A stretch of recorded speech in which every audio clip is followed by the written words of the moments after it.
Imagina esto, la Nochebuena la casa de tu propio hijo, llena de risas, luces parpadeantes, y tú, de repente, te encuentras en una habitación fría y olvidada, las manos vacías, el corazón roto, sintiendo que te han robado no solo lo material, sino cada recuerdo, cada sacrificio. Así empezó mi Navidad, abandonada por quien más amaba. Pero lo que ellos no sabían era que el regalo más esperado de Año Nuevo no sería para mí, sería para ellos. Y les costaría todo. Cuando mi hijo, Marcos, me llamó con esa voz melosa que usaba desde niño para conseguir lo que quería, mi corazón de madre se ablandó al instante. Mamá, la casa de la abuela en Teruel ha sido seleccionada para el proyecto de la nueva autovía. Necesitamos tu firma para agilizar la venta y la compensación. Sabes que la abuela te dejó esa parte en su testamento. Ni lo pensé dos veces.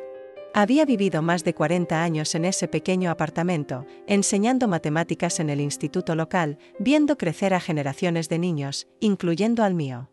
Pero la idea de una compensación generosa que nos daría una vida mejor a Marcos, a su esposa Sofía y a mí, me sedujo. Tendremos una casa más grande en Valencia, mamá, y ya no tendrás que preocuparte por nada, me prometió. Vendí mi querido piso, con todas mis memorias impregnadas en sus paredes, y le entregué los fondos para los trámites de la nueva propiedad y la supuesta compensación del gobierno. La fecha de mi mudanza a Valencia, el 23 de diciembre, coincidía con la víspera de Nochebuena. Una nueva vida, una nueva Navidad en familia. Llegué a Valencia con mi única maleta, donde guardaba mis libros más preciados y algunas fotografías. Traía un ramo de flores frescas para Sofía y el corazón rebosante de una ilusión casi infantil. Su casa, moderna y de diseño, se alzaba imponente pero carecía de la calidez que yo conocía. Sofía me recibió con un abrazo breve y una sonrisa tensa. Marcos, con un beso rápido en la frente, me explicó: mamá, tenemos una cena importante de negocios esta noche. Es crucial. Te acomodaremos en el cuarto de invitados por hoy mientras organizamos el tuyo. Mañana temprano lo tendremos listo. Me llevó a una habitación en el fondo de la casa, sin ventanas, llena de cajas apiladas y un colchón viejo en el suelo. Me sentí como una invitada incómoda, una molestia, no una madre amada. La promesa de tu propio cuarto se disipaba en el aire frío de esa habitación esa noche, los ecos de sus risas y brindis de la cena navideña sonaban lejanos y crueles desde mi encierro improvisado. Me sentía una intrusa en la festividad que creía mía.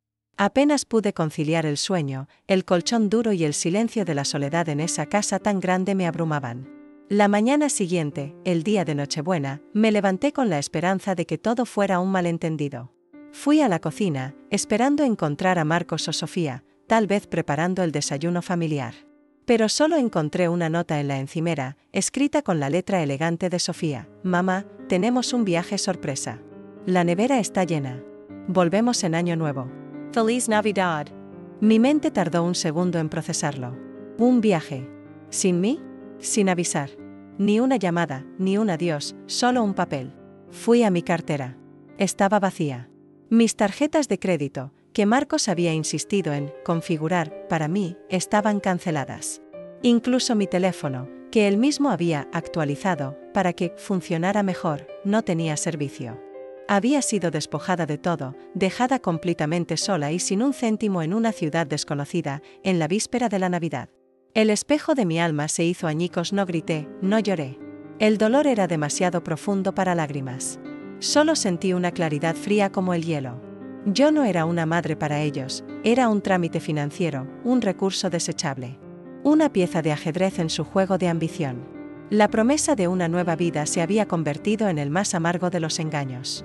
La soledad de esa Nochebuena en Valencia fue un puñetazo en el estómago, un frío que calaba más allá de los huesos. No podía creer la perfidia de Marcos y Sofía. Me habían despojado de mis ahorros, de mi hogar, de mi dignidad, y me habían abandonado como un mueble viejo. El pánico, que había intentado reprimir, comenzó a instalarse. ¿Qué iba a hacer? No conocía a nadie en Valencia. No tenía dinero, ni siquiera para un taxi, y mi teléfono estaba inútil. La ciudad, con sus luces festivas y sus ecos de alegría familiar, se sentía como un castigo personal. Fui al refrigerador, estaba lleno de comida para ellos, no para mí. Era como si hubieran preparado una trampa perfecta, diseñada para dejarme sin salida. Mis ojos, llenos de desesperación, vagaron por la pequeña habitación sin ventanas. Las cajas, que un día habían sido una molestia, ahora representaban la única conexión con mi pasado. Me acerqué a ellas, sintiendo una necesidad instintiva de aferrarme a algo familiar, algo que no me recordara su traición. Eran cajas de mi padre, un ingeniero civil meticuloso que había fallecido años atrás. Él siempre guardaba todo, desde planos complejos hasta viejas cartas de la universidad. Empecé a revisar, más por inercia que por buscar algo en particular. Cada documento, cada dibujo técnico, me traía un recuerdo de su mente brillante y su inquebrantable ética de trabajo. Pasaron las horas.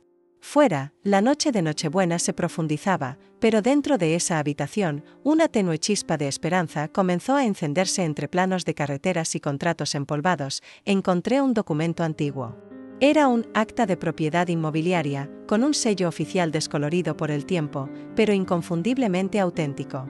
La fecha era de hacía décadas, mucho antes de que naciera Marcos.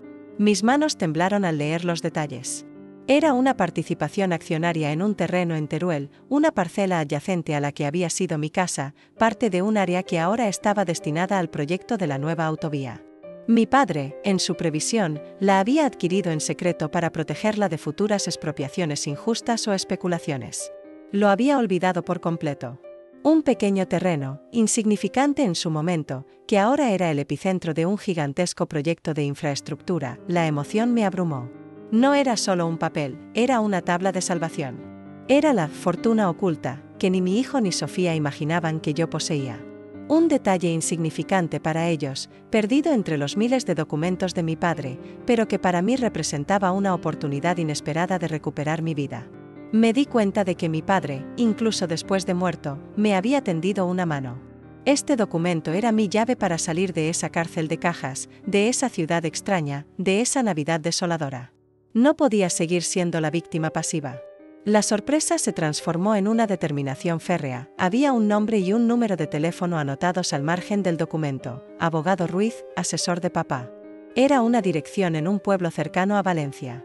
Era arriesgado, pero era mi única opción. Con los pocos euros que milagrosamente había guardado en un viejo estuche de gafas, salí de la casa en el silencio de la madrugada, antes de que alguien se diera cuenta de mi ausencia. La frialdad del amanecer de Nochebuena me golpeó, pero esta vez, no era una frialdad de desesperación, sino de una nueva resolución. Cada paso que daba lejos de esa casa era un paso hacia mi libertad, hacia la justicia que, aunque aún no sabía cómo, me esperaba al final del camino.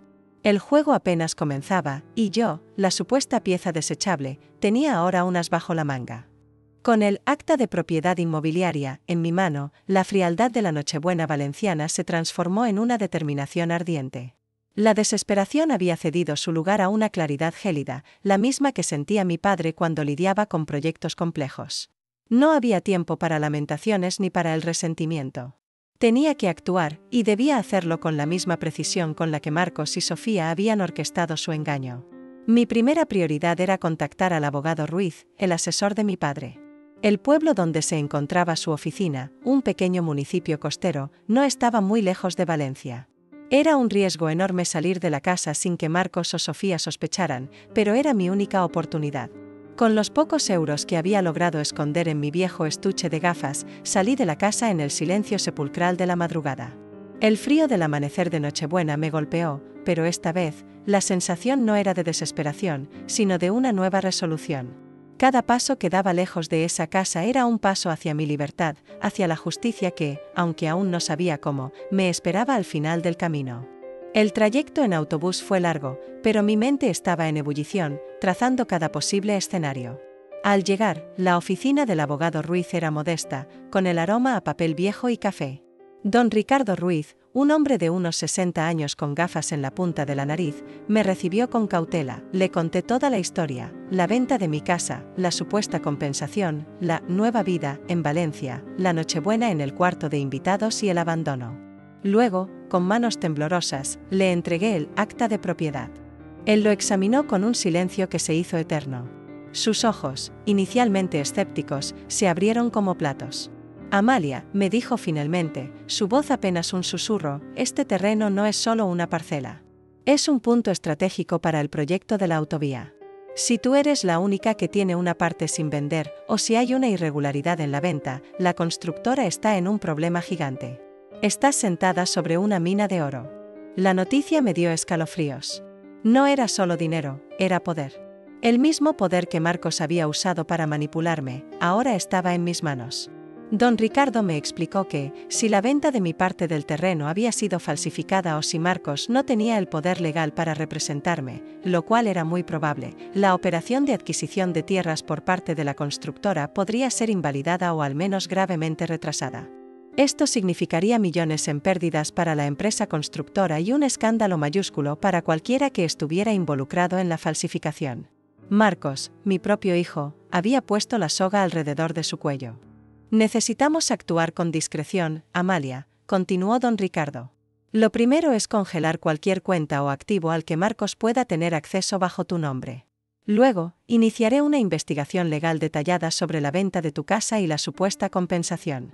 Y lo más importante, iniciaremos una demanda por fraude masivo y falsificación de documentos contra Marcos y Sofía. Pero deben seguir creyendo que están en control. Asentí. La calma regresó a mi espíritu. La justicia sería mi regalo de Año Nuevo, un regalo que ellos no olvidarían. Mi abogado me proporcionó una tarjeta de crédito temporal con un pequeño límite, suficiente para sobrevivir y moverme, y me indicó cómo mantenerme en contacto de forma segura. Volví a la casa de Marcos y Sofía bajo el manto de la noche, una sombra silenciosa con un plan. La pieza de ajedrez desechable se había convertido en la reina, lista para dar jaque mate. Regresé a la casa de Marcos y Sofía bajo el manto de la noche, una sombra silenciosa con un plan. La puerta principal, que antes me había parecido una barrera infranqueable, ahora era simplemente una entrada a mi campo de batalla. Entré sin hacer ruido, asegurándome de no dejar rastro de mi ausencia. La habitación de invitados, con sus cajas apiladas y su colchón duro, me esperaba como un refugio temporal, un cuartel general improvisado para la operación que había puesto en marcha. El cansancio del viaje y la tensión acumulada me vencieron, pero no pude dormir profundamente. Mi mente, ahora activada por la adrenalina y la determinación, repasaba una y otra vez cada detalle de la conversación con don Ricardo. La certeza de que el juego había cambiado, de que la balanza se inclinaba a mi favor, me daba una extraña mezcla de paz y una emoción contenida. Los días siguientes, antes del regreso de Marcos y Sofía, transcurrieron en una calma tensa. Me dediqué a mantener la fachada de la madre abandonada pero comprensiva. Limpié la cocina, ordené el salón, e incluso dejé algunas galletas recién horneadas en un plato, como si mi única preocupación fuera el confort de mis amados hijos. Cada acto era un simulacro, una representación de la persona que ellos creían que era. Mi corazón, sin embargo, permanecía frío, una fortaleza inexpugnable. Practicaba mi expresión neutra en el espejo, mi voz monótona al hablar sola. Sabía que cualquier atisbo de resentimiento o sospecha en mi comportamiento podría arruinarlo todo. Ellos debían volver, confiados en su victoria, para que la caída fuera más dura. Marcos y Sofía regresaron el 30 de diciembre, con una sonrisa bronceada y una actitud relajada, como si los días pasados fueran una anécdota divertida de su escapada sorpresa. «Mamá, ¿qué tal todo?», preguntó Marcos con su sonrisa forzada, mientras Sofía asentía, con un brillo en los ojos que reflejaba su satisfacción. No había rastro de culpa en sus miradas, ni una pizca de preocupación por haberme dejado sola en Navidad. Hablaron efusivamente de las playas, de los cócteles, de lo bien que les había sentado el descanso después de tanto estrés. Mi paciencia fue puesta a prueba, pero mantuve mi calma. «Bien, hijos, todo en orden». «Me alegro de que lo hayan pasado bien», respondí con la voz más plana que pude. Esa noche, preparé la cena familiar. Observé cómo comían, cómo planeaban sus festejos de Nochevieja, ajenos por completo a la tormenta que se cernía sobre ellos. Hablaban de inversiones futuras, de un coche nuevo que Sofía quería, de los colegios de élite para sus futuros hijos.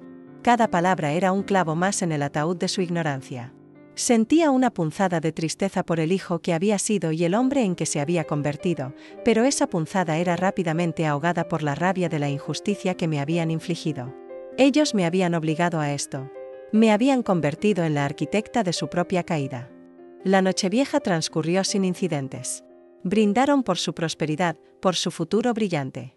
Yo brindé en silencio por la justicia, por el amanecer de un nuevo año que traería consigo la verdad. El amanecer del 1 de enero llegó con un cielo despejado, pero la verdadera sorpresa del año nuevo no la trajeron los fuegos artificiales, sino el cartero. Justo después del desayuno, cuando Marcos y Sofía estaban relajados en el salón, sonó el timbre. El cartero entregó un sobre certificado. Un sobre que mi abogado, don Ricardo, me había asegurado que sería el primer golpe de mi regalo. Marcos lo tomó, con una leve molestia por la interrupción. Lo abrió con indiferencia, pero su rostro, antes relajado y confiado, se puso pálido como el papel en sus manos. El rostro de Marcos, antes teñido de un relajado bronceado vacacional, se había vuelto un lienzo de cera. Sus ojos, fijos en el papel que sostenía, reflejaban una mezcla de incredulidad y terror. Sofía, siempre atenta a las reacciones de su marido, se asomó por encima de su hombro. Con cada línea que sus ojos recorrían, su propia expresión mutaba de curiosidad a una consternación gélida. El silencio en el salón era opresivo, solo roto por el crujido del papel en las manos temblorosas de Marcos. «Esto es imposible», balbuceó, su voz un hilo apenas audible. Sofía, con un grito ahogado, arrancó el documento de sus manos. «No. Esto es una broma. ¿Una demanda por fraude masivo? ¿Congelamiento de bienes? Marcos, ¿qué significa esto?» Yo, sentada tranquilamente en mi sillón, observaba la escena como si fuera una obra de teatro.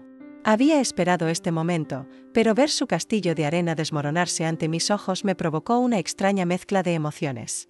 No era alegría, sino una satisfacción profunda, una vindicación. La justicia, finalmente, había llamado a su puerta.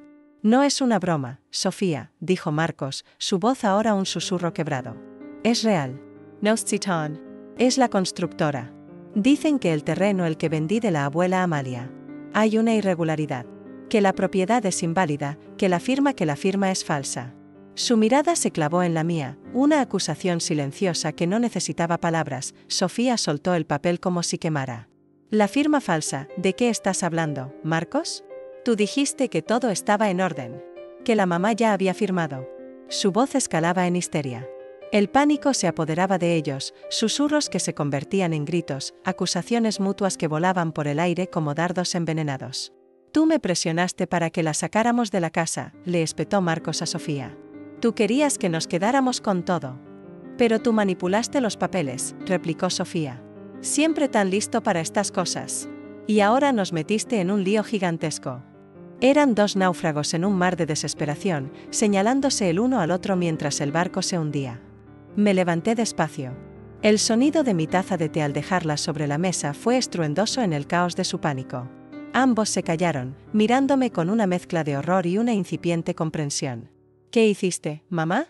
La pregunta de Marcos, su voz apenas una queja, perforó el silencio. No respondí. Mi silencio fue mi respuesta. Fue un muro infranqueable de dignidad y verdad que se interponía entre su frenesí y mi calma. La verdad, aunque no dicha, resonaba en cada rincón de esa casa. Su mentira, su avaricia, su traición, todo se les venía encima. Los días que siguieron fueron un torbellino. Marcos y Sofía desaparecieron en un laberinto de llamadas telefónicas a abogados desesperados, reuniones secretas y discusiones acaloradas. Su imagen impecable comenzó a resquebrajarse. Las noticias sobre el retraso del proyecto de la autovía y las implicaciones legales empezaron a filtrarse, primero como rumores, luego como titulares. Marcos perdió su trabajo en la prestigiosa firma de inversiones donde trabajaba. Su reputación, construida sobre años de engaños y falsas promesas, se desplomó. Sofía, que siempre había alardeado de sus contactos y su vida social, se encontró aislada. Sus amigos, sus supuestos aliados, se distanciaron rápidamente, no queriendo ser asociados con el escándalo.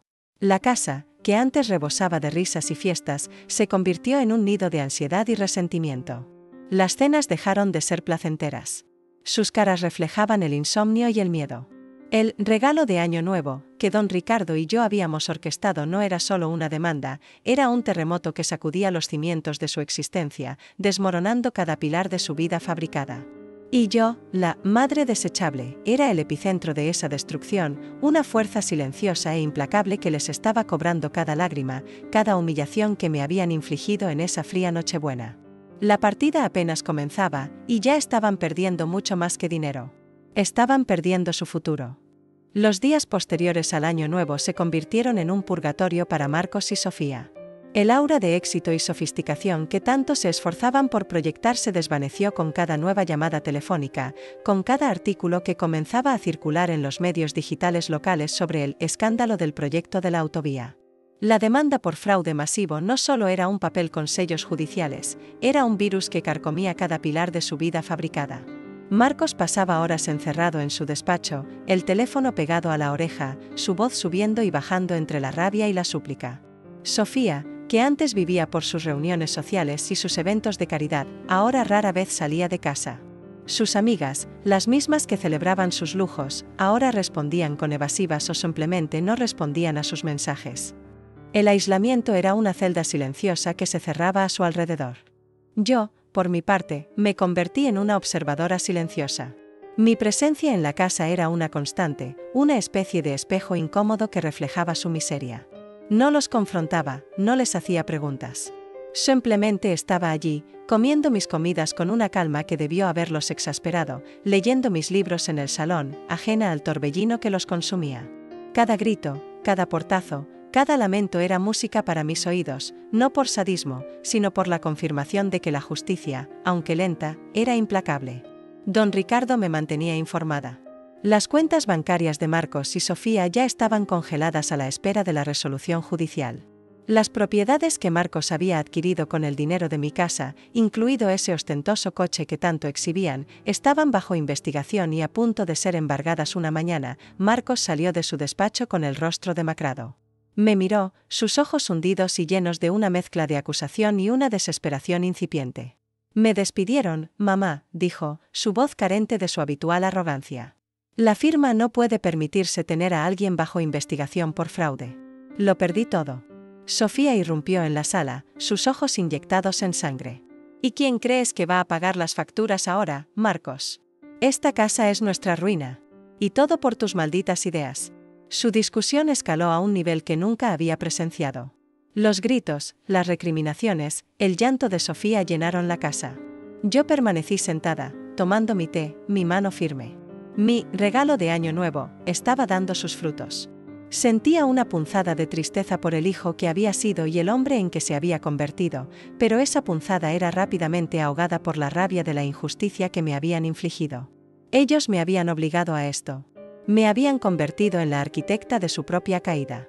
Mi padre, con su visión a largo plazo, me había dado las herramientas. Ahora, las estaba usando. Contact a Don Ricardo. Era el momento de la segunda jugada. Es hora de que la constructora sienta la presión, don Ricardo. Que sepan que tienen un problema mayor al que imaginan si no llegan a un acuerdo justo con la única propietaria legítima de ese terreno estratégico. A los pocos días, Marcos y Sofía recibieron otra notificación, esta vez de la propia constructora, ofreciéndoles una salida del problema legal que habían generado, pero a un costo inmenso, lo que implicaba reconocer su falsificación. Fue entonces cuando Marcos, en un último y desesperado intento, se atrevió a confrontarme directamente. «Mamá, ¿tú sabes algo de esto?» El abogado de la constructora mencionó que una parte del terreno nunca fue vendida legalmente. Dijo que alguien, un propietario, tiene un acta antigua. Su voz, antes acusadora, ahora era una súplica apenas disimulada. Mis ojos se encontraron con los suyos. Por primera vez en mucho tiempo, vi miedo genuino en ellos, no la frialdad de su ambición. No dije una palabra. Simplemente me levanté, fui a la ventana y miré el cielo despejado. La calma que sentía era la de un mar después de la tormenta, la calma de la victoria silenciosa. La casa de Marcos y Sofía, antes un bastión de su falsa prosperidad, se había convertido en un campo de batalla de recriminaciones. La notificación de la constructora, exigiendo una compensación millonaria, fue el clavo final en su credibilidad. Marcos, Democrato, Sofía, desalonada, su mundo se desmoronaba. Yo seguía allí, una presencia que, sin decir palabra, les recordaba su traición.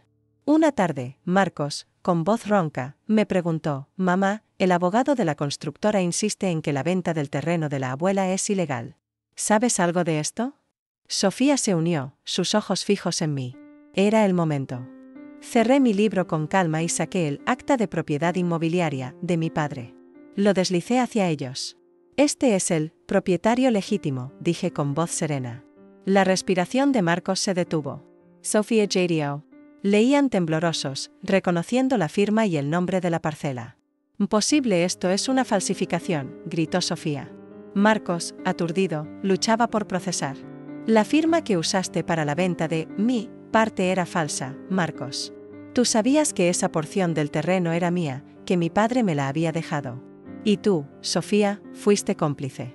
Se quedaron con el dinero de mi casa y me abandonaron como un mueble viejo en Nochebuena. Creyeron que era indefensa. Se equivocaron. Mi vos no era de IRA, sino de fría certeza». Marcos levantó la cabeza, con lágrimas que nunca había visto. «No, mamá. Yo no quería hacerte daño». Sofía, descontrolada, se abalanzó, pero Marcos la detuvo, su mirada vacía. La realidad les golpeaba como un tsunami. Su imperio de mentiras se derrumbaba. A los pocos días, la orden de embargo llegó. Muebles, coche de lujo, todo lo que habían adquirido con mi dinero fue confiscado. Su casa, su símbolo de estatus, fue subastada. Marcos fue formalmente acusado de fraude y falsificación, Sofía como cómplice. Las consecuencias eran irreversibles, la ruina total de su carrera, reputación y futuro. Lo perdieron todo. Yo observé su desmoronamiento. No sentí regocijo, sino una paz extraña. La paz de haber cerrado un ciclo de injusticia, de recuperar mi dignidad. El dinero de la venta de mi parte del terreno, mucho más de lo que jamás imaginé, me permitió comprar una encantadora casa en un tranquilo pueblo costero de Andalucía. Un lugar de inviernos suaves y noches tranquilas, lejos de la codicia. En mi nuevo hogar, cada mañana, al despertar con la suave brisa del Mediterráneo, sentía una gratitud inmensa. Ya no había puertas cerradas ni notas de abandono. Mi vida no giraba en torno a la aprobación de otros, sino a la libertad de ser yo misma. La Navidad de mi año nuevo, que había comenzado con abandono, culminaba con la victoria silenciosa de la justicia y la reconquista de mi propia historia. Había renacido, más fuerte, más sabia y más plena que nunca. El verdadero tesoro no era la fortuna oculta, sino la dignidad recuperada y la paz del alma. Si esta historia te conmovió, no olvides suscribirte al canal para no perderte futuros viajes emocionales. Nos vemos en la próxima historia.